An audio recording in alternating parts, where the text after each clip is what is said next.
I want to ask you about the Aramco IPO, of course. It's now the world's most valuable company, and it's not trading in New York or London, it's trading in Riyadh. Are you and your brother, the Crown Prince, happy with the result?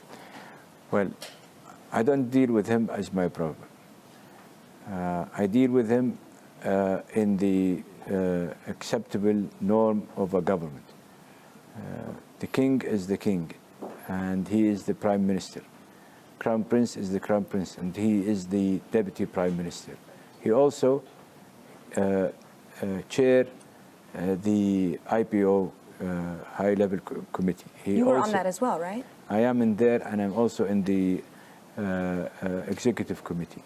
He is also the chair of the hydrocarbon committee.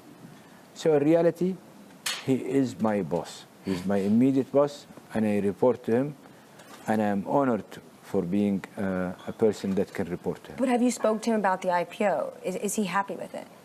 I know he is a proud person. I know that he made us all also proud because he took upon him good decisions. These decisions, you will see it, you have seen it now.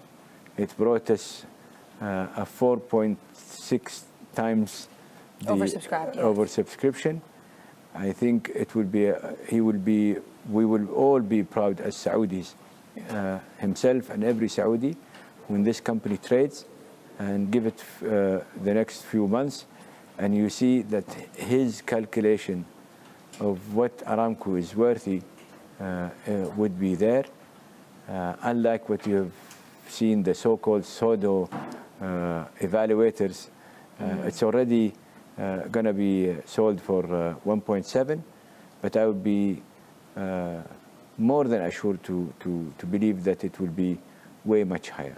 But Wall Street, money managers, they do this every day. They're not stupid. What don't you think international Wall Street, global Wall Street, what didn't they get about Aramco?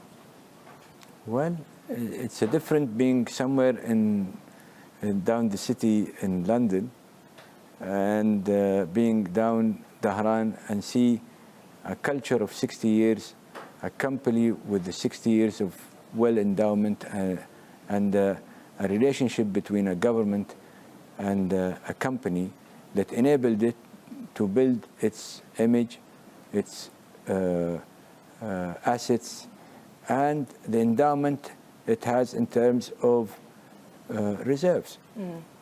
How on earth somebody can compare Aramco with almost 60 years of open-ended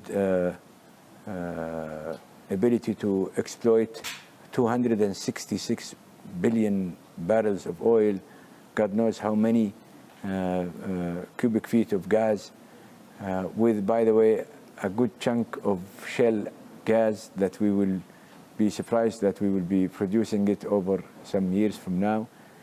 This is a heavily well-endowed company with reserves, with a long concession agreement, with a talent, human resource, well-developed, the ability to attract every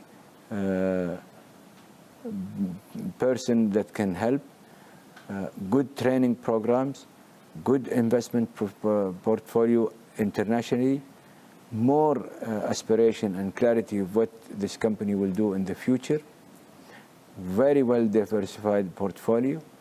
That portfolio will be even enhanced and more diversified. But it didn't attract the foreign capital. Do you think Wall Street made a mistake? Well, a lot of foreign capital had come into this IPO.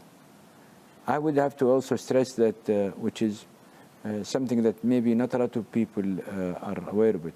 Even, by the way, expats living in Saudi Arabia have subscribed, and we're allowed to subscribe. There are at least 1,500 some of qualified foreign investors, funds that were allowed to. There is a lot of endowment, foundations, mutual funds that have participated. There is also sovereign funds that have participated. So the portfolio of those who elected to come and subscribe is quite a diverse portfolio. So it's not, the only thing that they did not do was the road showing and the because we felt that we have sufficient, and I think that proves our calculus was right.